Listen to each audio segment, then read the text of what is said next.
So a little bit about me at Stripe. My role at Stripe is to help early stage founders, and I partner with investors to be able to do that. And before then, as Finn mentioned, I was also a founder. I've done 2 companies. The first one, Good Ripple, failed. I learned a lot. The second one, we raised from some accelerators and angel investors, and also we exited the company. And that was, again, a great learning experience for me. So really, where I'm coming at this topic from is from my lived experience personally, but also having been around a lot of other founders, and as they are getting ready to fundraise, one question that always comes up is, how do I get intros to investors, or how do I connect with investors? And share it from my vantage point. There are many different ways of doing it, so nothing I say today is supposed to be, this is the way that will work for everyone. And you might have experiences that may differ from this. And so hopefully this shared experience helps you think about how you would do it. So first things first, I want to set the context is you have, typically, I'm curious to hear, maybe put in the chat, how do you typically think about getting a warm intro or connecting with investors? So maybe if you put in the chat, but some of the things that I've definitely done, and I'm sure many others have, is go to conferences to meet investors, or try to sometimes cold email them, look at things they've written, their thesis, and try to connect with them that way. Or try to just get time with them, even if you're not ready to fundraise, and get to know them in other contexts where they may be hanging out. And then other things you might be doing at some point is you might think, okay, I need to go and figure out who knows these investors, and then get from my network. So I just want to maybe talk about some common myths that I found around intros. So the first myth is, I need to go to conferences to meet investors. I think this can be an especially bad use of time for founders. At conferences, it's really typically difficult to get time with an investor. And even when you do get that time, there are a bunch of other founders all trying to talk to that investor.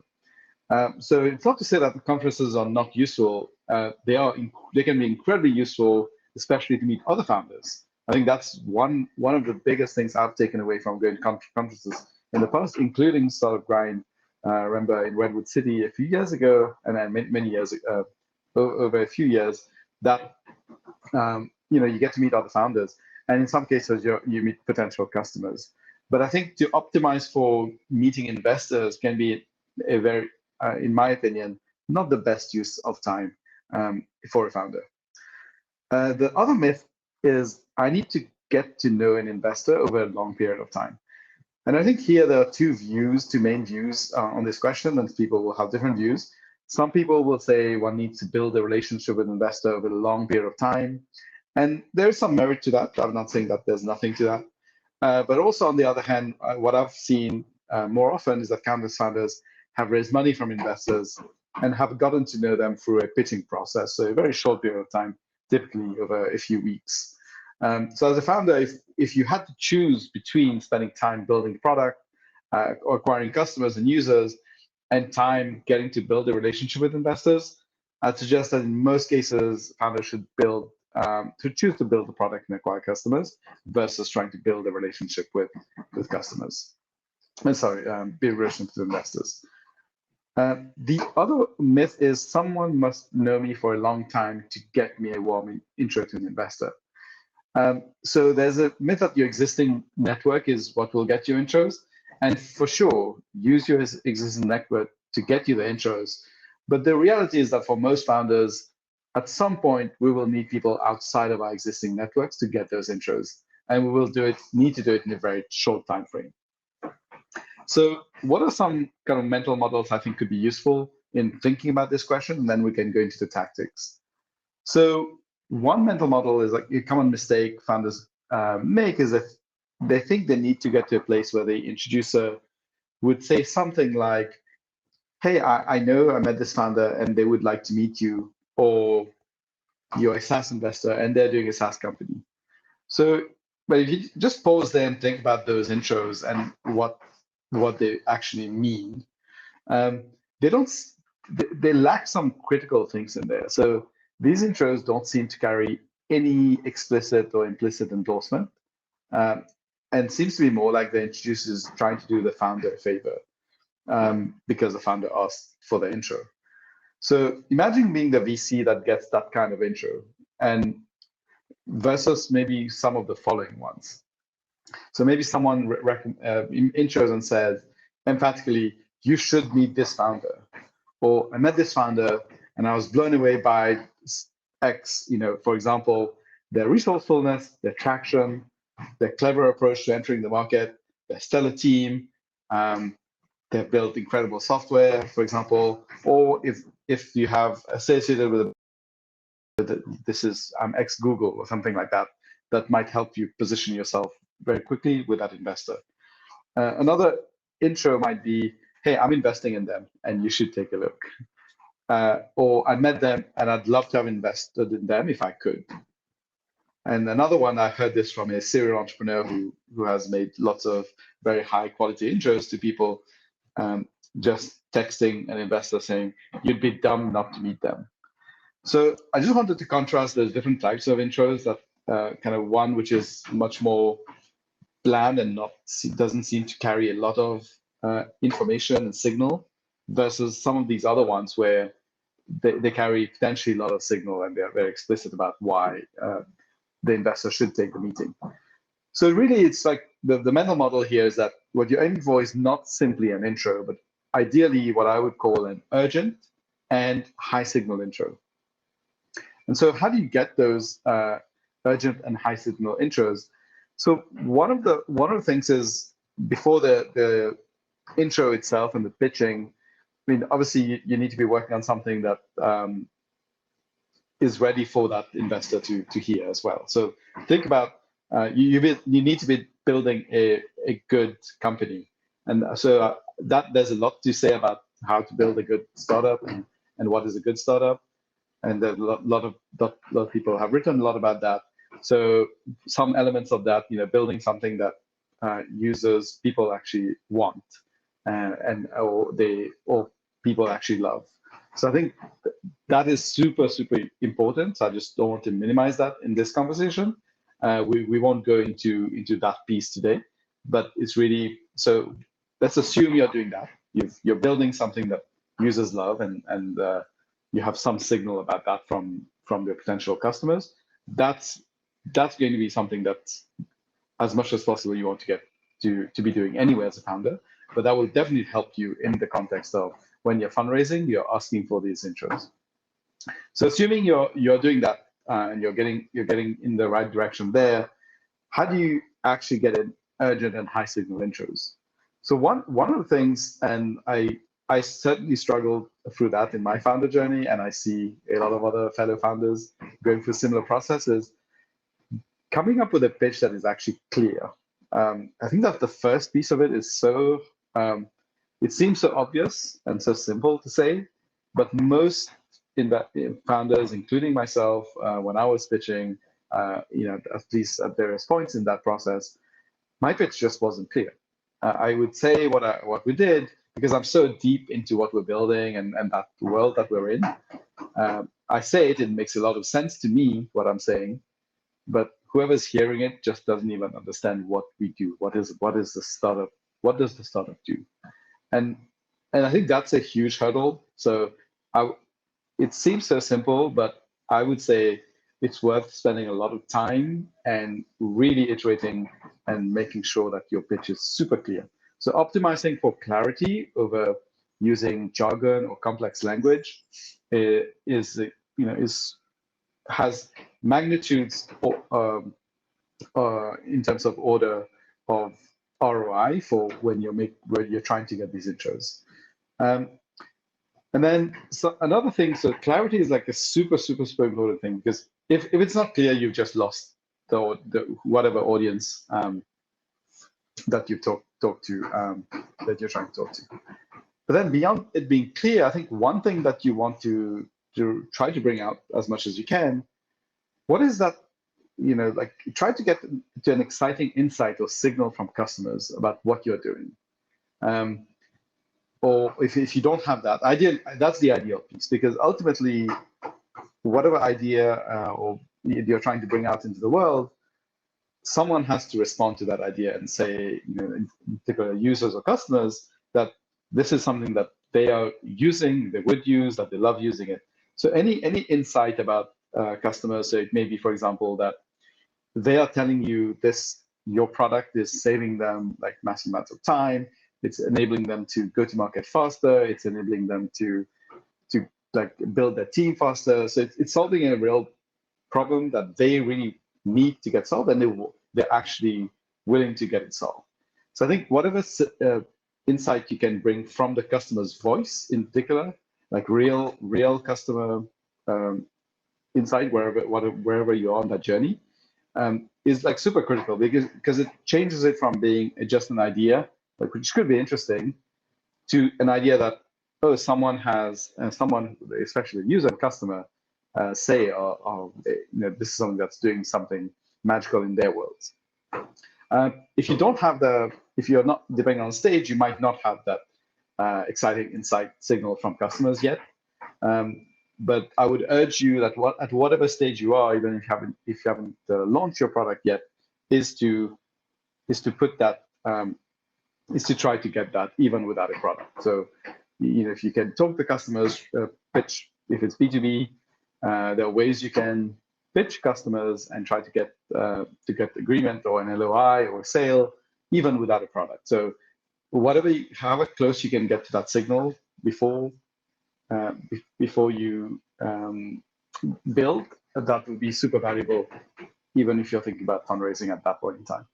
So let's say you don't have that customer signal. What are other things you can think about? So maybe there's something really interesting about the team. Maybe that is where you are. You don't have any customer signal, but you do have something interesting about the team. So I would bring that as one of the things. One thing that maybe beyond your pitch that you would bring into that, and you would have ready. Or maybe it's not your team. Maybe it's something unique about the technology. You could think about what that is and bring that out. So the idea is you work backwards from the intro you would like someone to make for you. So what would you like them to say that really captures one thing that should grab the VCs or angels' attention from everything else that is competing for their time and attention, like family, friends, significant other, Twitter, etc. And so you really want to think about it like that way. Okay, this is ideally, if someone were to make a warm intro for me, what ideally would that look like? And then you work backwards from that. So so there you could say, okay, now who do I ask these intros from? So you have the existing network. Some people may be connected to some investors. Your existing investors, if you already have some investors, might know others. Founders and founders you do not know. And this is, so you will exhaust your existing networks pretty quickly. And at some point you will need to ask people you've never met to make an intro, an urgent high signal intro to an investor you don't know. So how do you do that? So some of the ways you can do that is so research the investors you're trying to reach. So this is your investor list. So some of the things you need to think about when you're doing that investor list is, okay, what stage am I at, the space I'm in, who are the investors who are typically investing at that stage.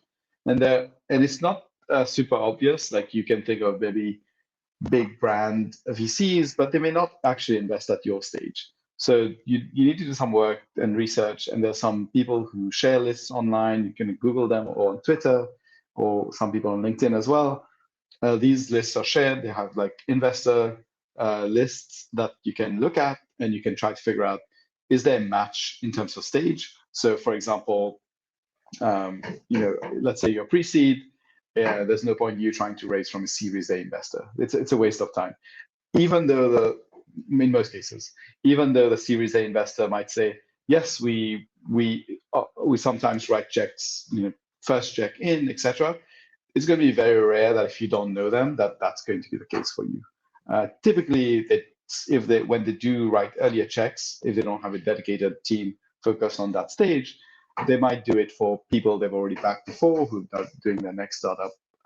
So just come up with a list, and your list can be pretty long. It is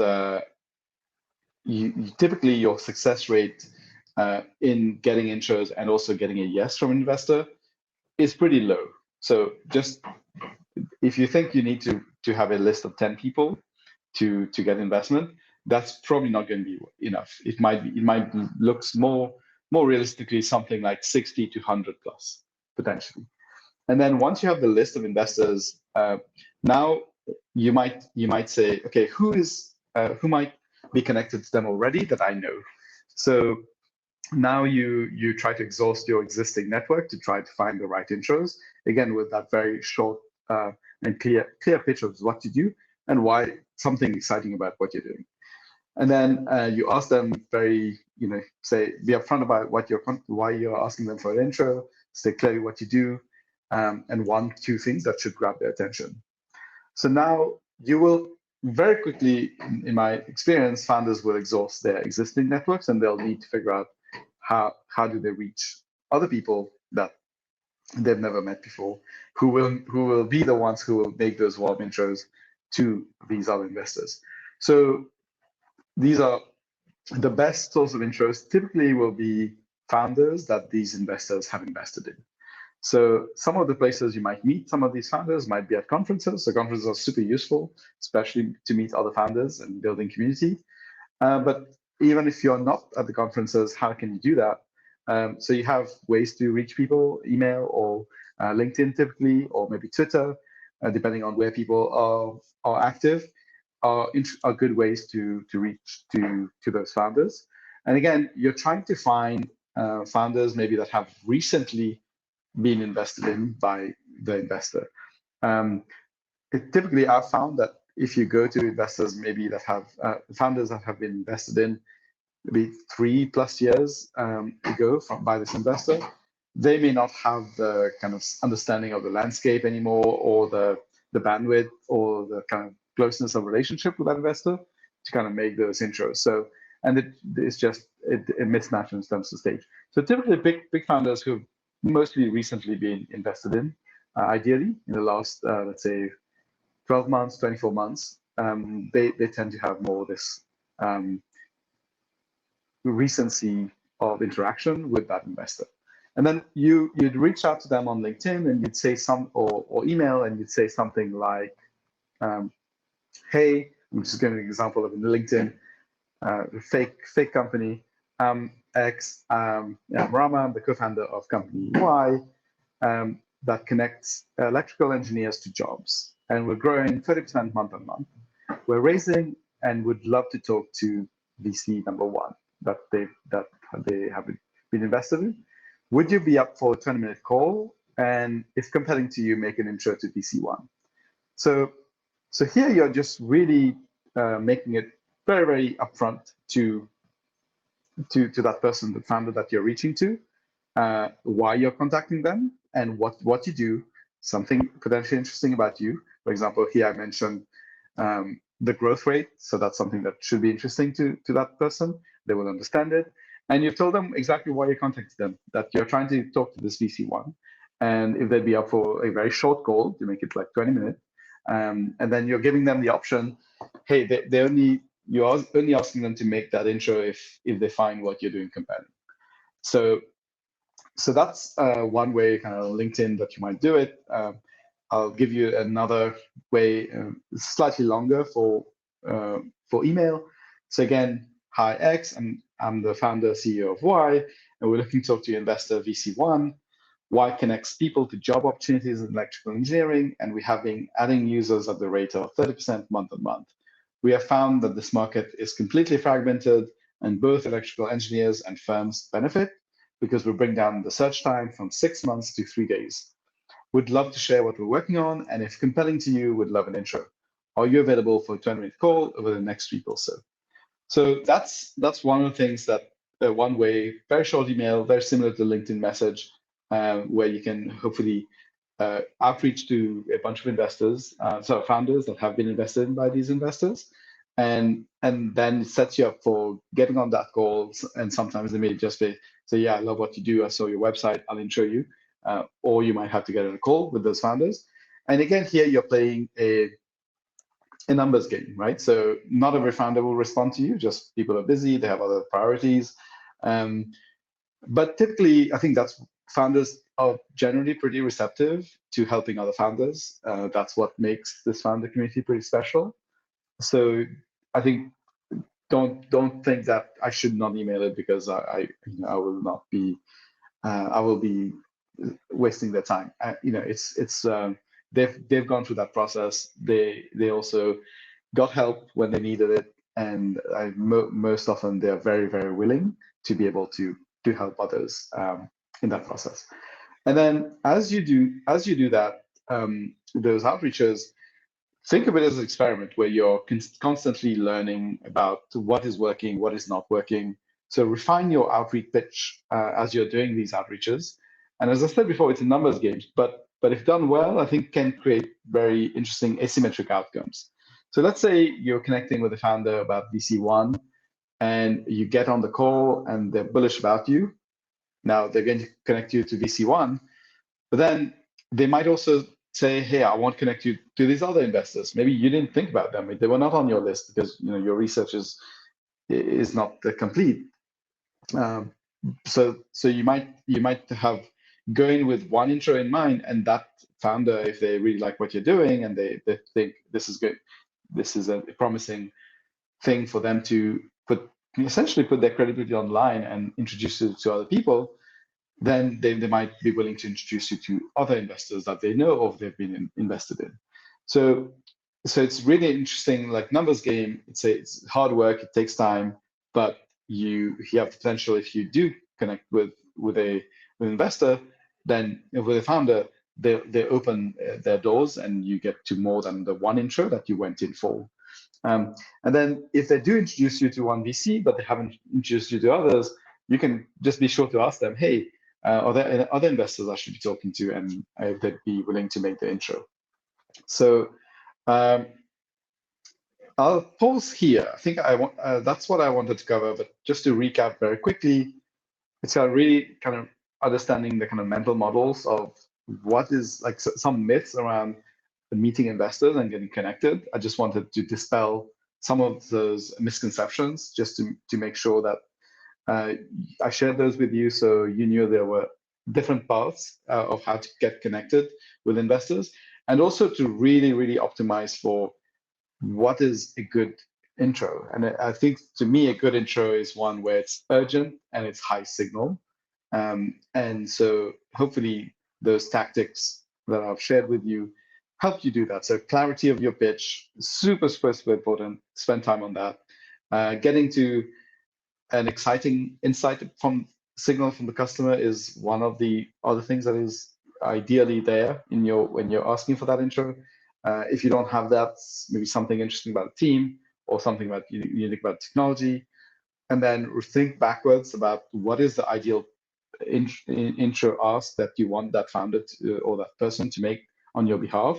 And so it's like super clear description of what you do, and then one thing that should grab the investor's attention.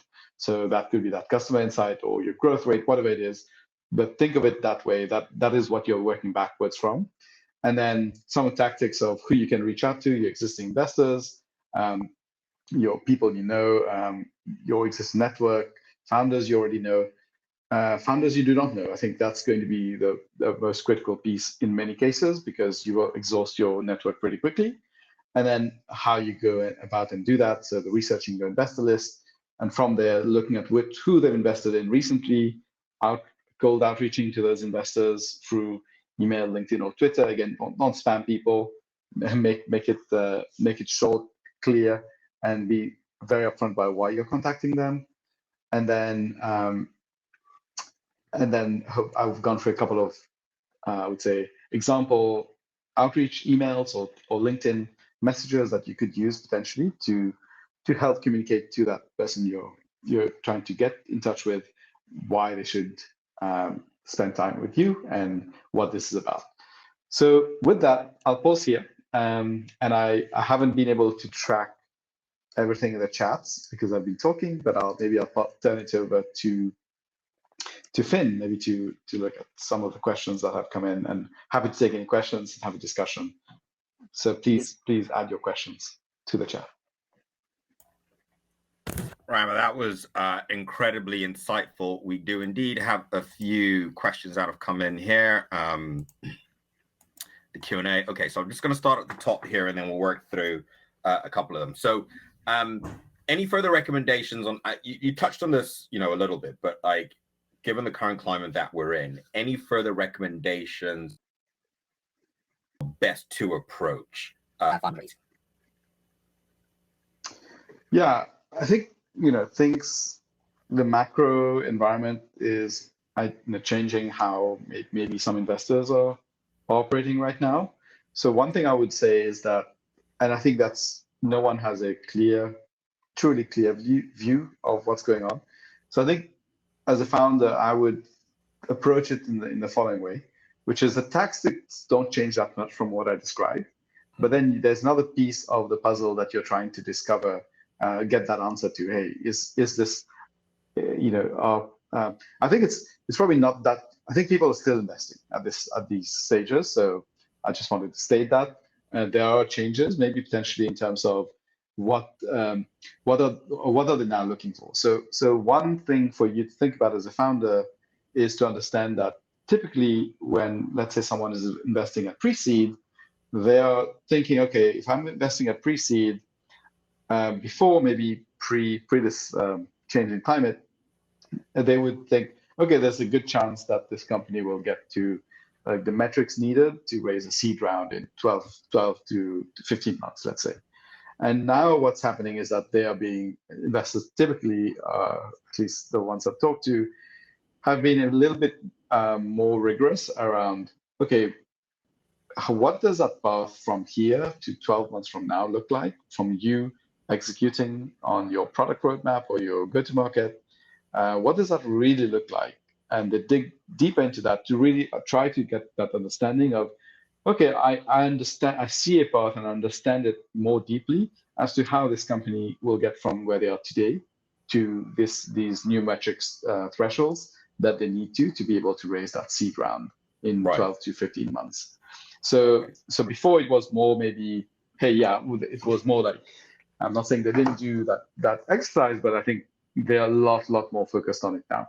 I think the other aspect to this is, as you're, let's say, going through these outreaches, getting to talk to investors, you will start getting a sense pretty quickly if, okay, are they just not investing right now? Or, am I too early? Really, I mean, founders always have that response, hey, you're too early from investors. So it's hard to know what they really mean by that. But the other thing is that maybe thresholds in terms of where people investing today are shifting. So for example, just again, this is broad strokes. There are definitely exceptions to this, but maybe 2 years ago, it was if you have 10K MRR and you're trying to raise a seed round, typically that 10K MRR was a good threshold proxy to know if you are ready for a seed round. And now maybe that's moving to like 20K MRR for seed rounds. So people are still doing seed, but maybe they're shifting. Okay, what do I need to see? And likewise, maybe Series A, and this is all kind of going up the chain, right? So Series A might now, before, again, 2 years ago, it might have been like a proxy of 1 million ARR to be ready for a Series A. And now maybe that's gone up to 2 million ARR. So really understanding some of those dynamics are playing out. But as you're talking to your kind of initial investors, try to get a sense for that. And that's a hard one to know because they often don't tell you, what their real thinking is. But try to push them on and say, hey, what's not there for you today? Okay. All right, cool. If you can get that, a few more that's questions. useful. I'm going to ask a couple of good ones here that has got a few, which I'll try and kind of condense into one whilst we address them. So one of the first questions he asked here is, what's the best way an entrepreneur has gotten to you to help them find investors? Like, what's the most extreme example of a startup driving you away? Like something that is, I'm by no means a big investor, but I've invested rounds, and like, to me, it's the pushy founder. I've always found, like, you know, constantly in my LinkedIn, in my inbox, and like just constantly picked up your email address somewhere, and they kind of just hounding you in a pushy kind of way. But you know, what's your example? Yeah, I think it's a really good point. I think that just being genuine and authentic, I think, you know, is usually a good way.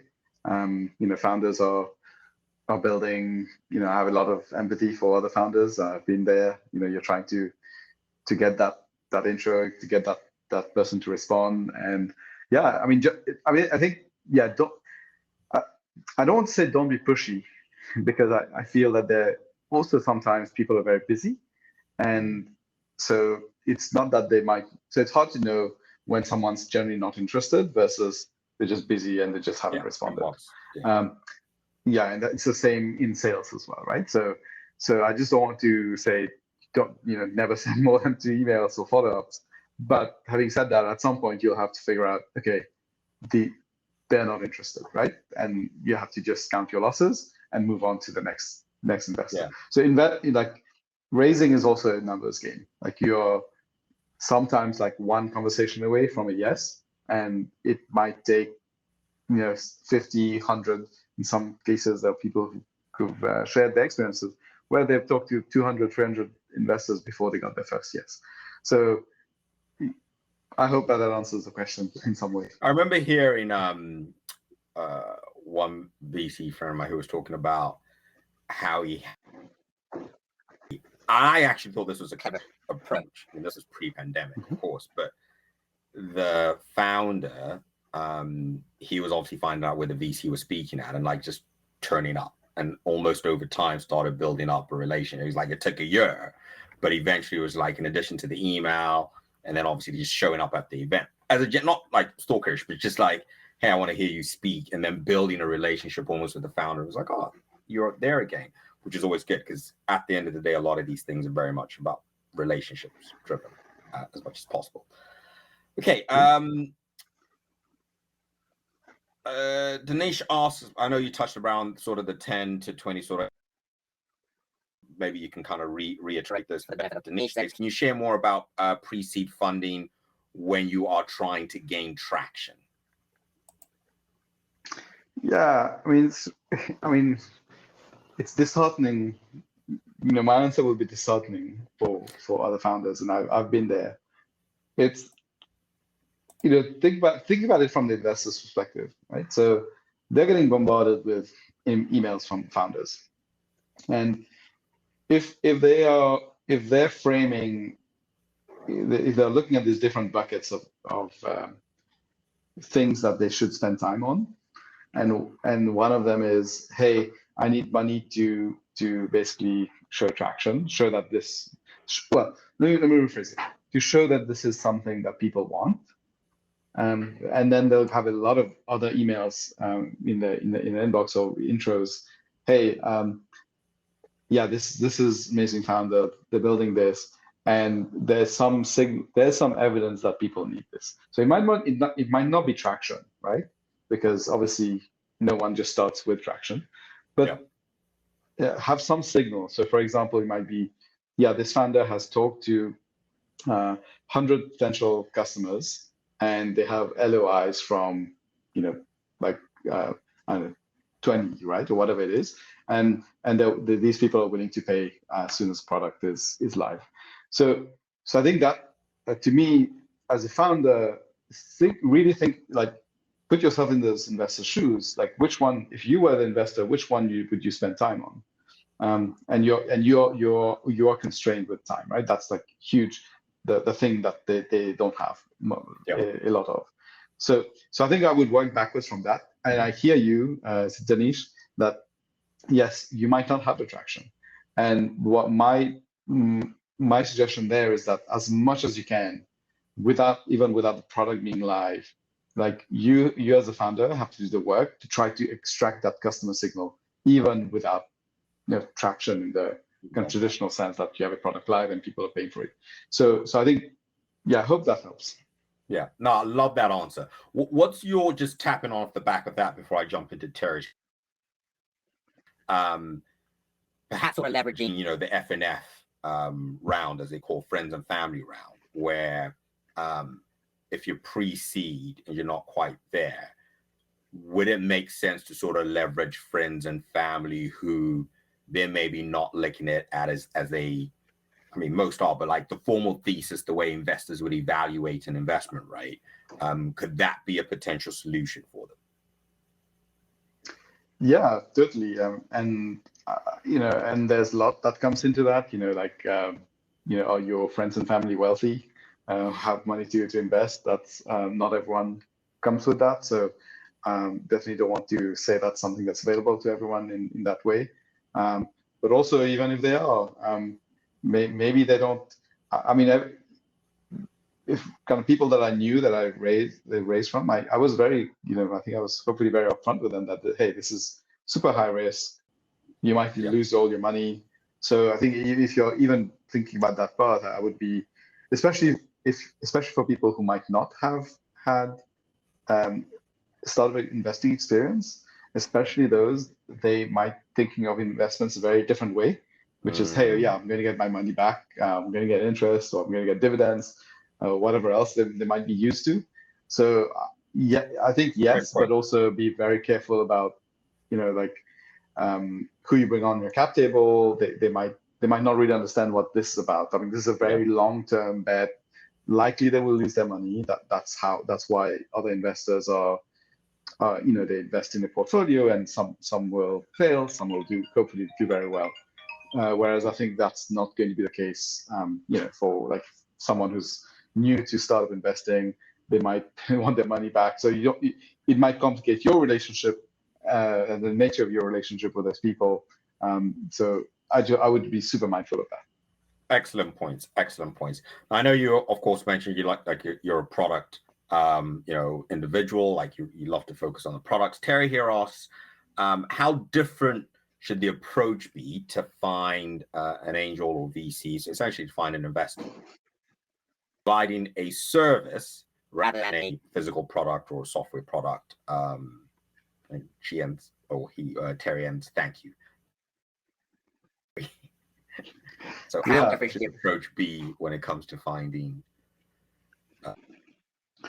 for a service versus a physical product or software product? That's a great point. I think what I talked about here today has been really geared to what I would call startups that have the potential for being venture scale businesses. And so that typically means in today's world, I think maybe that's shifting as well, being like at least worth $1 billion or maybe tens of billions of dollars, right? So if I don't know the nature of your business, Terry, but I'm guessing that if it's a services business, it typically doesn't have that same profile of scale as kind of venture scale business might. Apologies if I'm incorrect there, but I'll make that assumption for the purposes of answering this question. So there, I think like VCs should not invest in that kind of business. They should never invest in a kind of business that doesn't have venture scale potential. To be honest, I don't know much about the source of capital for non-venture scale businesses because that's not my kind of lived experience. But I think there it might be friends and family, maybe angels in some areas who are less like VC investors. There might be some of those that might be interested in this kind of opportunity, that profile. That's I think that's all I have to say on that. No, brilliant. That helps. A very, very solid answer. Probably have time just for one or two more quick ones. Carrie asks, what's the biggest mistake you see in early stage when it comes to meeting investors and raising capital? Yeah, I mean, I've done so many, so I have to pick one. Like, if I had to go back in time, it's less related to the pitching part. There's a lot of learning there on the pitching part, but I would say I would have tried to get a lot more customer signal.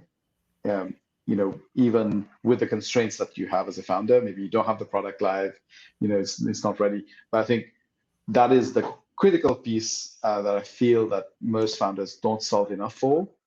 And that if they solve more for that, their pitches would go a lot better as well, because they're bringing evidence of customer signal, and that is like so powerful. So whether that's traction, if you don't have traction, how can you see, how can you bring to the table that, hey, yeah, the product's not live yet, but hey, I've talked to like 50 potential customers. They have this huge pain point. They're ready to sign as soon as I launch.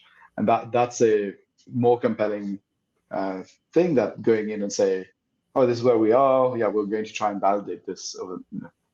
So as the most customer signal can bring into the pitch, I think that's the biggest lever to make your pitch a lot more interesting to investors. Love it. Rama, we're all out of time. Thank you so much for those intros 101 tips and a tactical outreach approach. No doubt, I'm sure everyone got some fantastic sort of insights from that. Please do feel free to join. We're actually going to move to our next sort of demo day. So we're actually going to have some founders in the hot seat that will be kind of sharing their insights, some incredible startups that are actually a part of our cohort who, some of them actually have raised some really impressive rounds. So please do feel free to join us for that. Rama, thank you so much once again. Thank you. And we look forward to seeing you soon. Take care. Thank you, Finn. Great to meet everyone.